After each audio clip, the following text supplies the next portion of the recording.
কবি জয় গোস্বামীর কবিতা রং করো। সাত সকালে ডোবার পাশে কচু পাতায় রোদ বকলো আমায়, তুই যে কি নির্বোধ। কুঁচকে একটা ঘাসের মাথায় শিশির জলের ফোঁটা, বলল তুমি আস্ত মাথা মোটা। শরৎকালের হাওয়ায় কাঁপা বাবলা গাছের ডাল বলল, তুমি মানুষ নাকি কাঠ? আমার ওপার দেখতে তোমার ইচ্ছে করছে না? তুমি কেবল ঘর দিয়ে আর চাকরি দিয়ে কেনা। থালার মতো সূর্য ধরে বলল দিঘির জল, ভয় কাটিয়ে চান করবি চল।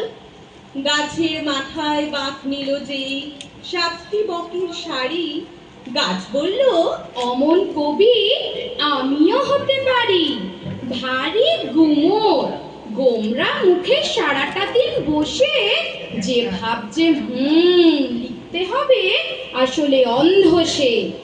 চিড়িক করে ঘাড় ঘোরানো লেজ ঝোলানো ফিঙে, ঝিমুচ্ছে কে দুঃখ নেশায় মন মরা আপিনি, সে হইতেছে ভিতর ডিম্ব, সে হইল ঘর কুনো। হাওয়া বলল, মাঝে মধ্যে আমার কথা শুনো, উল্টো পাল্টা ছুট লাগিও দিকে দিগন্তরে, কিসের এত রাগ গো তোমার, কুমড়ে থাকবে ঘরে। হাওয়া আমার জানলা দিয়ে বেরিয়ে যেতে চড়াই ঢুকে বলল, এসো তোমায় প্রথম থেকে পড়াই। কি পড়াবে, কি শেখাবে ওরা? শেকড় গাড়া, দৌড়ানো আর ওরা। বলতে বলতে মাঠের ওপর এক ঝাঁক মেঘ দাঁড়ায়, এক পাড়াতে রোদ রাখে আর বৃষ্টি আরেক পাড়ায়। কচুর পাতা ছাই গাদা আর দিঘির পাশে ঘাস, সব ছাপিয়ে তুলির টানে দাঁড়িয়ে ওঠে কাশ। বৃষ্টি আবার কি বলবে কি বলবে এই ত্রাসে, জানলা আধেক ভেজিয়ে দিয়ে দাঁড়িয়ে থাকি পাশে।